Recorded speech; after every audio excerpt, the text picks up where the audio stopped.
Hi all.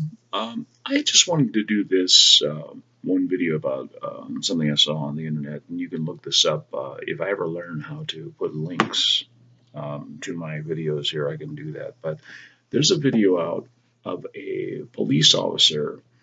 He is suing a gun shop, and the reason is because he was in the gun shop looking for a backup gun. He was looking at a 380 and the 380 apparently somehow ended up with a bullet in the chamber.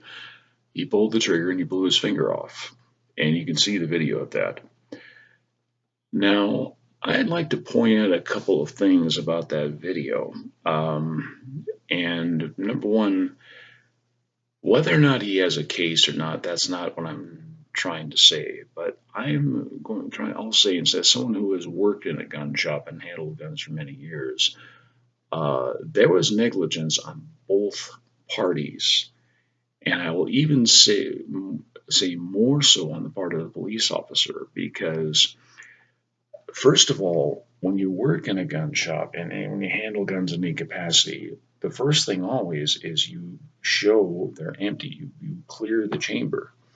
And the person who took the gun off the counter just took out and just handed him the gun. They did not rack the slide and lock it open like any good reputable gun shop will do.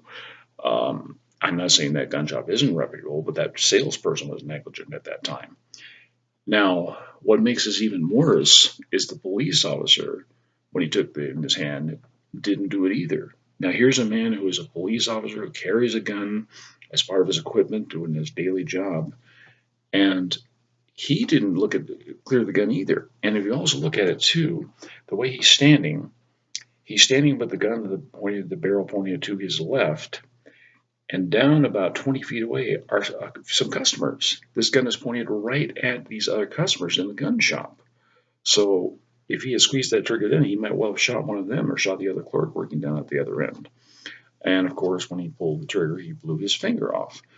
Um, this is just basic gun safety. I mean, uh, both parties were negligent in this. Now, whether or not he wins the case or not, I don't know. But there's fault lying there with both the police officer and the salesperson in the gun shop. So uh, again, we go back to our basic safety, and that is the number one rule.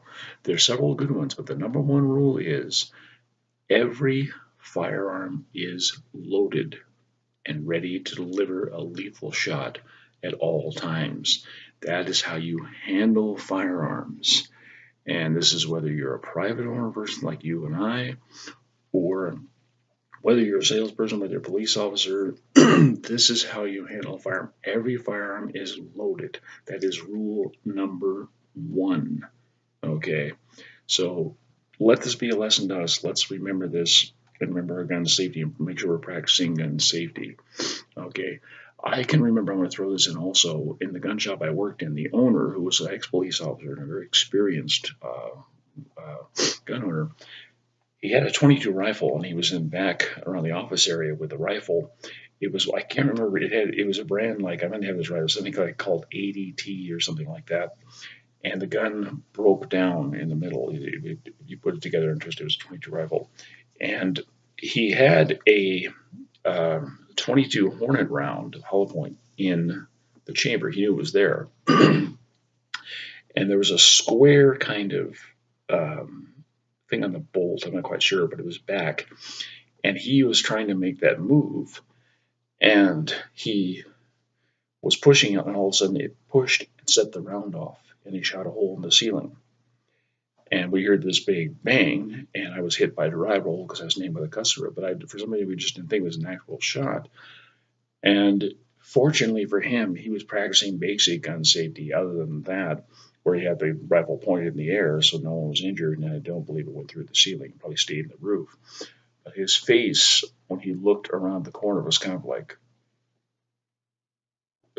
just because he couldn't believe this had happened. So like I say, even the most experienced people, this happens to. So we've got to practice our basic gun safety.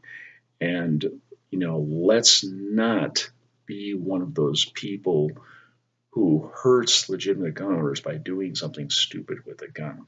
Please, please, always, always be safe.